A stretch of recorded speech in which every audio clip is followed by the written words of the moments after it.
দীর্ঘ 5 বছর পর মিলিটারি থেকে ইমার্জেন্সি ছুটি নিয়ে বাড়ি ফিরলেন মেজর ফরাজ তাহসিন।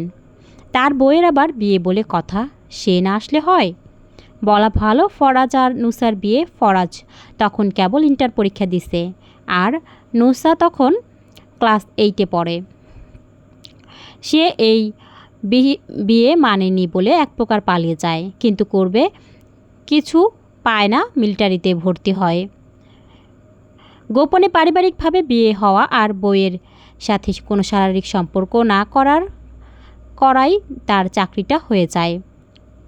তারপর রাগ করে পরিবারের কাছে আর ফিরে আসেনি। পরিবারও অপেক্ষা করতে করতে এখন নুসার আবার বিয়ে দিবে, ডিভোর্স দেওয়ার জন্য তাকে ডাকা।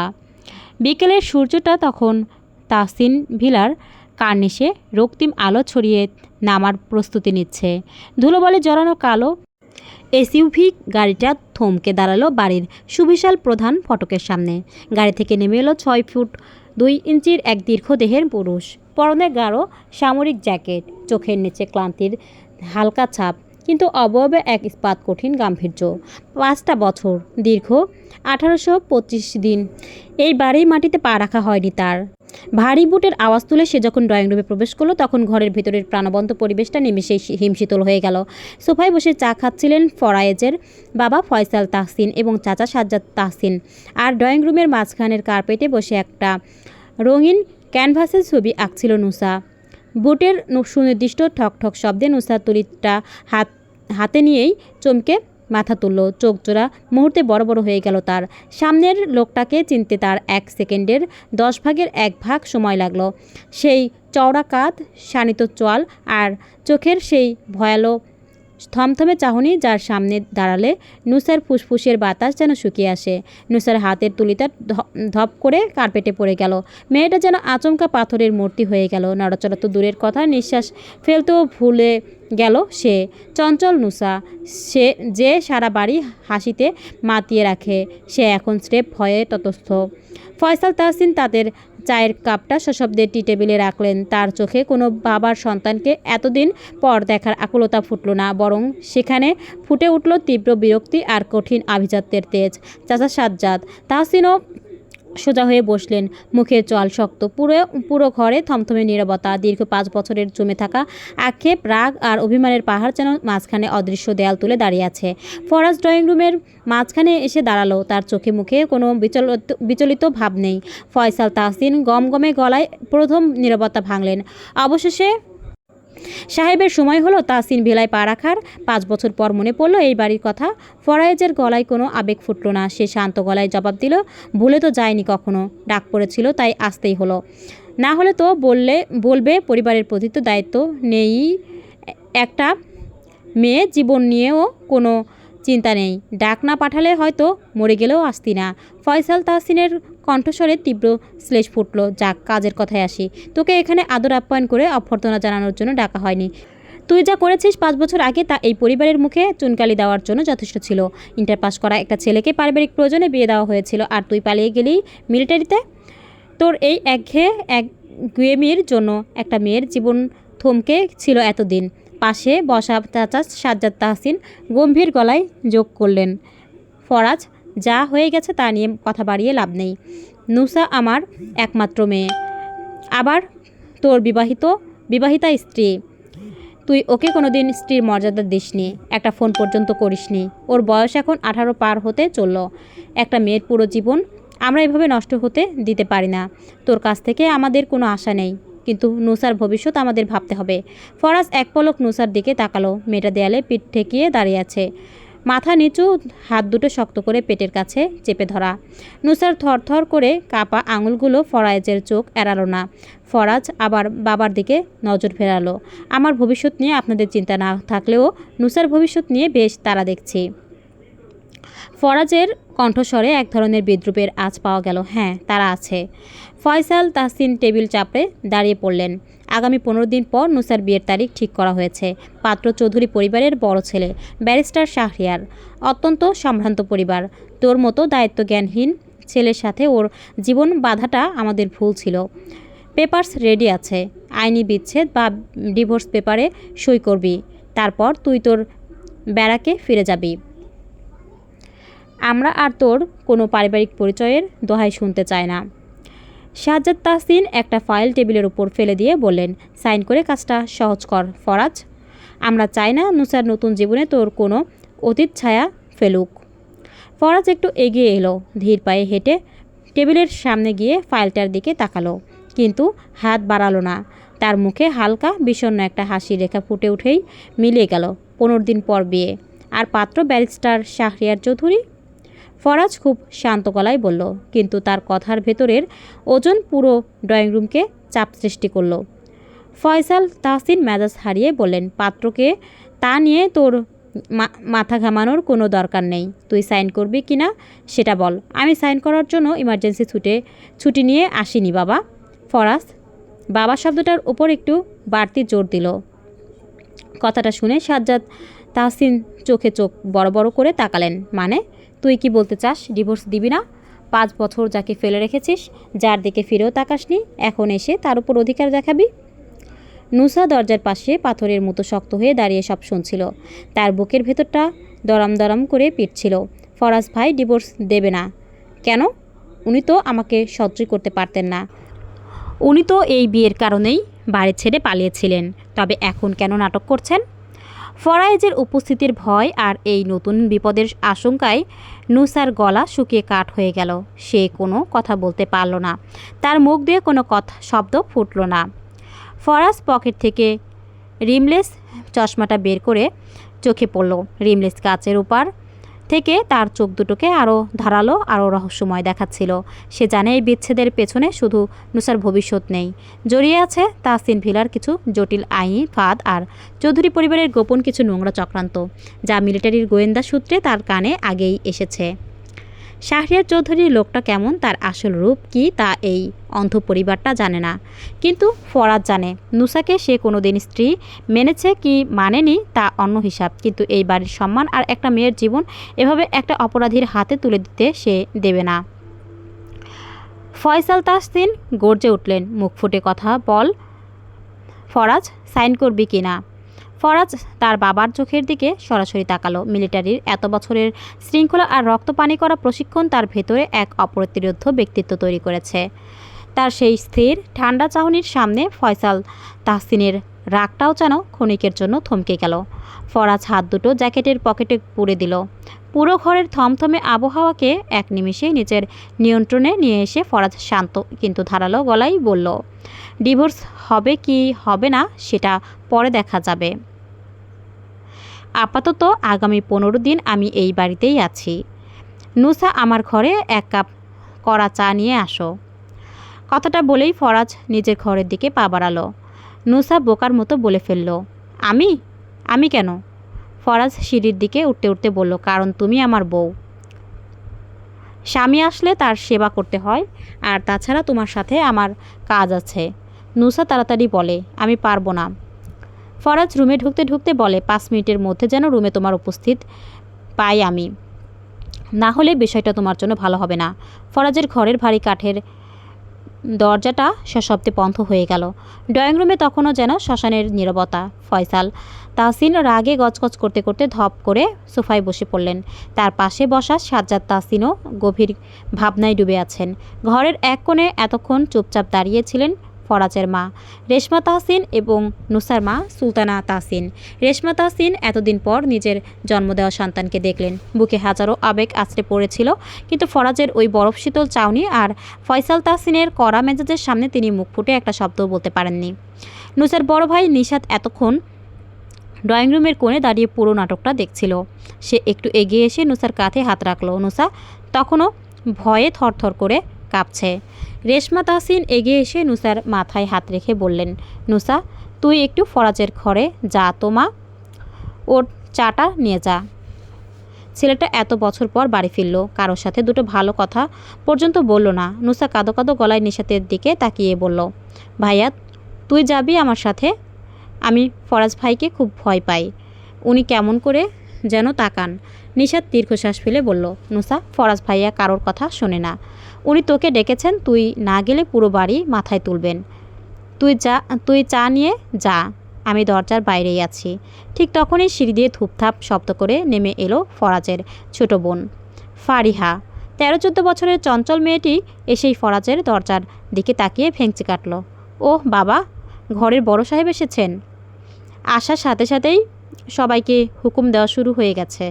ফারিহা একদম মুখ বাঁকিয়ে বলল। নুসা কাঁপা কাঁপা গলায় বলল, ফারিহা তুই একটু যাবি আমার সাথে, ফরাজ ভাই চা চেয়েছেন। ফারিহা চোখ বড় বড় করে বলল, আমি ওই রাক্ষসটার রুমে? অসম্ভব। ভাইয়া মিলিটারি না হয়ে যদি কোনো জঙ্গল বা চিড়িয়াখানায় চাকরি করতো তাও মানাতো। আসার পর আমার দিকে একবার তাকিয়েও দেখলো না। আমার আর ওর কোনো দিন 1 মিনিটের জন্য বনিবনা হয় না। আর আমি যাব তার চায়ের কাপ বইতে? ইম্পসিবল। সুলতানা তাহসিন, নুসার মা, একটু কড়া গলায় বললেন, ফারিহা ছোটদের মতো কথা বলিস না। নুসা তুই চা নিয়ে যা, দেরি করিস না। ফরাজের মেজাজ তো জানিসই। নুসা আর কোনো উপায় না পেয়ে বাধ্য হয়ে রান্নাঘরের দিকে গেল। হাতের ট্রিতে ধোয়া ওঠা চায়ের কাপ নিয়ে নুসা যখন সিঁড়ির দিকে এগোচ্ছিল তখন তার মনের ভেতর নানা প্রশ্ন। ফরাজ ভাই কীভাবে মিলিটারিতে ভর্তি হলেন? সে তো জানে বিবাহিত ছেলেদের মিলিটারিতে সরাসরি যোগ দেওয়া কঠিন বা নিয়মবিরুদ্ধ। আসলে ফরাজ আর নুসার বিয়েটা হয়েছিল সম্পূর্ণ গোপন ধার্মিকভাবে, একদম পারিবারিক গণ্ডির ভেতর। বাইরের কোনো মানুষ, এমনকি ফরাজের কাছের বন্ধুরা পর্যন্ত ঘুণাক্ষরেও জানতে পারেনি যে 18 বছরের ফরাজ তাহসিন আর 13 বছরের নুসা বিবাহিত। ফরাজ যখন বাড়ি থেকে পালিয়েছিল তখন কাগজে কলমে সে অবিবাহিত। ইন্টার পরীক্ষার রেজাল্ট ভালো থাকায় সে সরাসরি অফিসার ক্যাডেট হিসেবে আর্মিতে চান্স পেয়ে যায়। আর যেহেতু অফিসিয়ালি বা সামাজিকভাবে তার বিয়ের কোনো সুনির্দিষ্ট প্রমাণ বা মিলিটারি ভেরিফিকেশনে তা ওঠেনি, তাই তার চাকরিতে কোনো বাধা আসেনি। আর চাকরি হওয়ার পর সে আর কোনো দিন পেছনে ফিরে তাকায়নি। ফরাজের ঘরের দরজার সামনে এসে দাঁড়ালো নুসা। দরজায় আলতো করে টোকা দিল। আসবো? ভেতর থেকে ফরাজের সেই গম্ভীর কণ্ঠে ভেসে এলো, ভেতরে এসো, দরজা বন্ধ করো। নুসা দরজা সামান্য একটু টেনে ভেতরে ঢুকলো, কিন্তু পুরোপুরি বন্ধ করলো না। ফরাজ জানালার কাছে দাঁড়িয়েছিল, পরনে মিলিটারি ট্রাউজার আর গাঢ় রঙের টি শার্ট। জানালা দিয়ে বিকেলের শেষ আলোটা তার শানিত চোয়ালে এসে পড়েছে।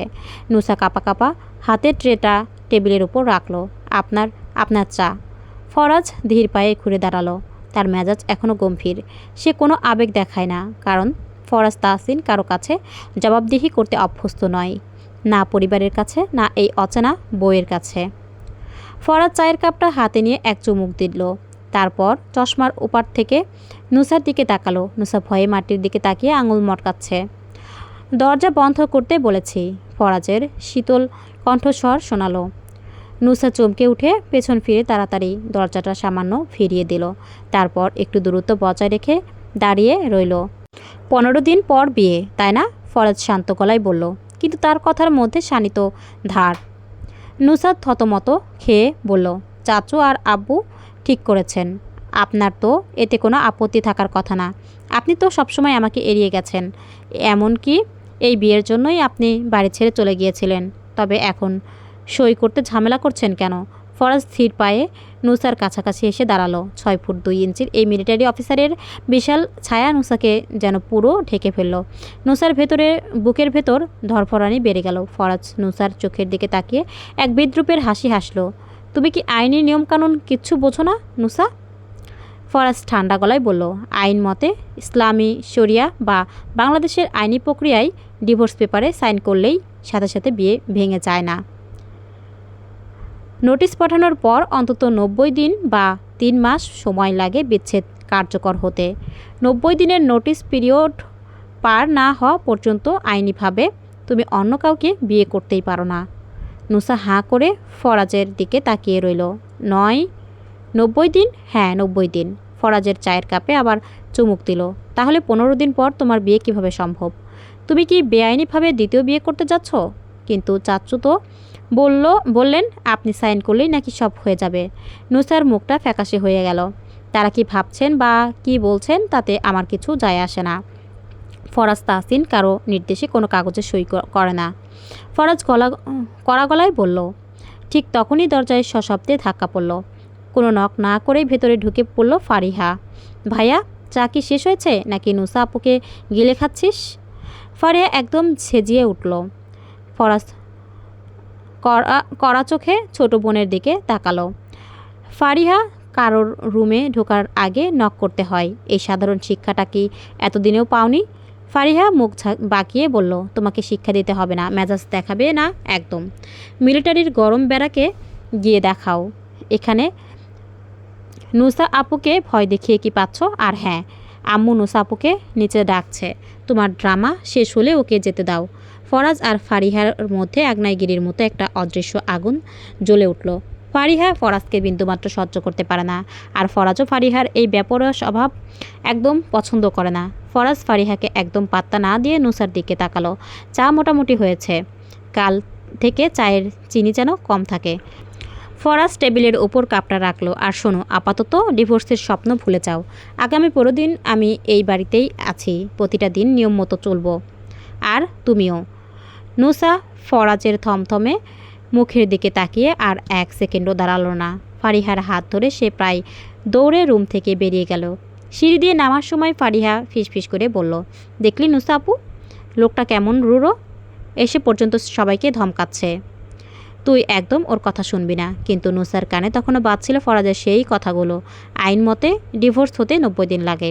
ফরাজ তাহসিন কারো নির্দেশে সই করে না। নুসা বুঝতে পারছিল আগামী 15 দিন এই তাহসিন ভিলায় এক বিশাল সাইক্লোন আসতে চলেছে, আর সেটার কেন্দ্রে দাঁড়িয়ে আছে মেজর ফরাজ তাহসিন। ড্রয়িং রুমে তখনও এক ধরনের থমথমে অস্বস্তি ভেসে বেড়াচ্ছিল। সিঁড়ি দিয়ে নুসা আর ফারিহা নেমে আসতেই ফয়সাল তাহসিন গলার টাইটা সামান্য আলগা করে ক্ষোভ প্রকাশ করলেন। দেখেছো সাজ্জাদ, ছেলেটাকে কতটুকু বেপরোয়া বানিয়েছো তোমরা। এতগুলো বছর পর বাড়ি ফিরেছে, অথচ গুরুজনদের প্রতি বিন্দুমাত্র সম্মান নেই। সাজ্জাদ তাহসিন দীর্ঘশ্বাস ফেললেন। রেশমা তাহসিন আর সুলতানা তাহসিন রান্নাঘরের দিকে এগোচ্ছিলেন রাতের খাবারের আয়োজনের জন্য। ঠিক তখনই নিশাত নুসার দিকে তাকিয়ে হালকা হেসে পরিবেশটা হালকা করার চেষ্টা করলো। কি নুসা, ফরাজ ভাই কি তোকে কাঁচা গিলে খেয়েছে, নাকি শুধু চা খেয়েই ছেড়ে দিয়েছে? নুসা অপরাধীর মতো মাথা নিচু করে রইল। ফারিহা সঙ্গে সঙ্গে হাত নাচিয়ে বলে উঠল, আরে বলিস না নিশাত ভাইয়া, আমাদের বড় সাহেব মিলিটারি ব্যারাকের সব নিয়ম এখন ঘরে ফলাতে চাইছেন। নুসা আপুকে কীভাবে ধমকাচ্ছিলেন ভাবতেও পারবি না।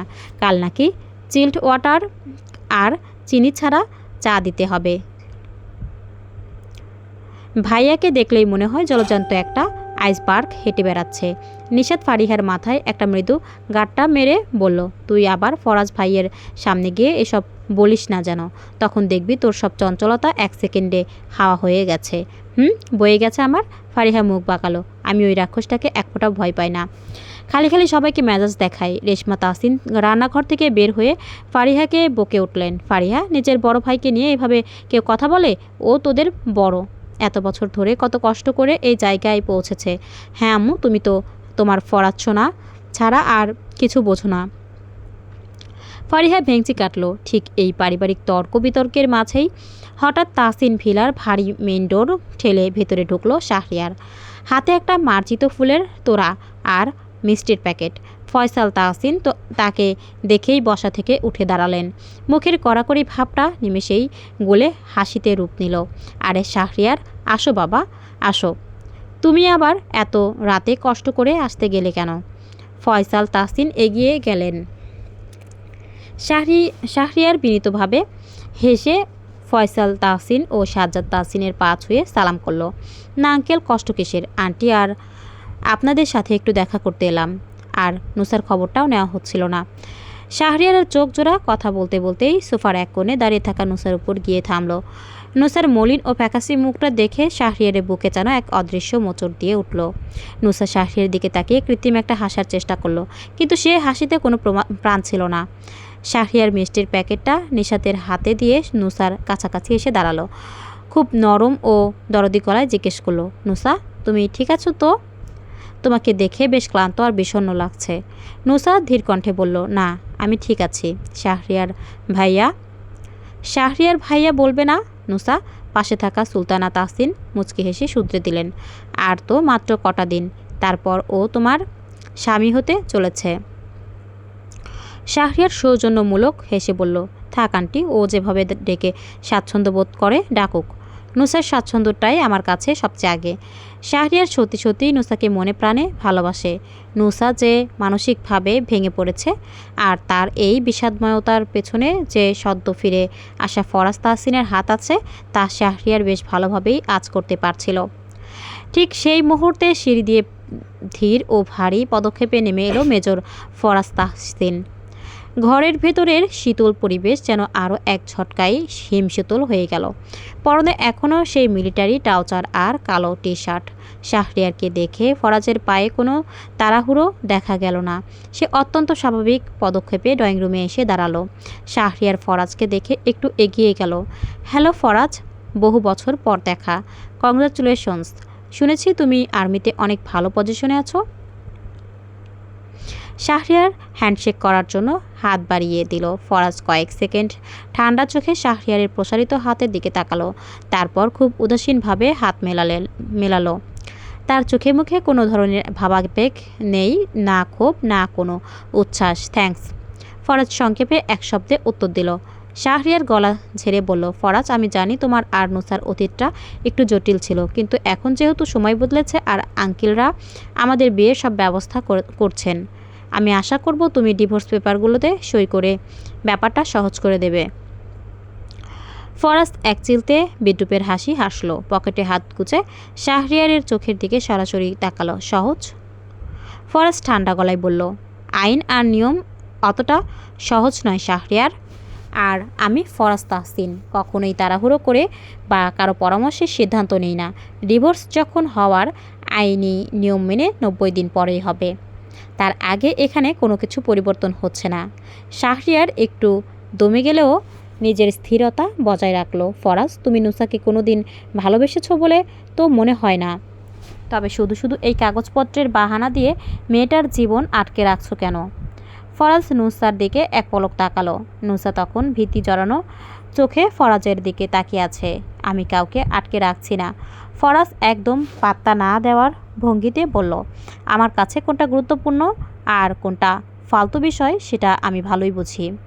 আপাতত এই বিয়ের নাটক নিয়ে মাথা ঘামানোর মতো সময় বা ইচ্ছে আমার নেই। নুসা যদি 90 দিন পর মুক্ত হতে চায় তা আইনি পথেই হবে, আমারও তো কিছু করার নেই। কথাটা শেষ করেই ফরাজ কারো উত্তরের অপেক্ষা না করে কিচেনের দিকে হেঁটে গেল পানির বোতল নিতে। তার এমন উদাসীন পাত্তা না দেওয়া এবং একগুঁয়ে ব্যবহারে ড্রয়িং রুমের পরিবেশ আরও ভারী হয়ে উঠল। শাহরিয়ার নুসার দিকে ফিরে তাকালো। নুসার চোখের কোণে পানি চিকচিক করছে। শাহরিয়ার খুব কাছে এসে নিচু স্বরে বলল, নুসা তুমি একদম চিন্তা করো না, ফরাজ যাই বলুক না কেন আমি তোমার পাশে আছি।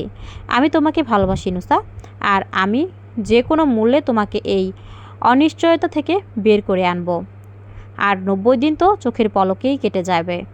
শাহরিয়ারের এই নিঃশর্ত ভালোবাসা আর ফরাজের পরব শীতল অবহেলা, এই দুইয়ের মাঝে দাঁড়িয়ে নুসা নিজেকে এক প্রচণ্ড ঝড়ের মুখে আবিষ্কার করলো। ভিডিওটি কেমন লাগলো অবশ্যই কমেন্ট করে জানাবেন। ভালো লাগলে লাইক, কমেন্ট, শেয়ার এবং সাবস্ক্রাইব করে পাশে থাকবেন। ধন্যবাদ।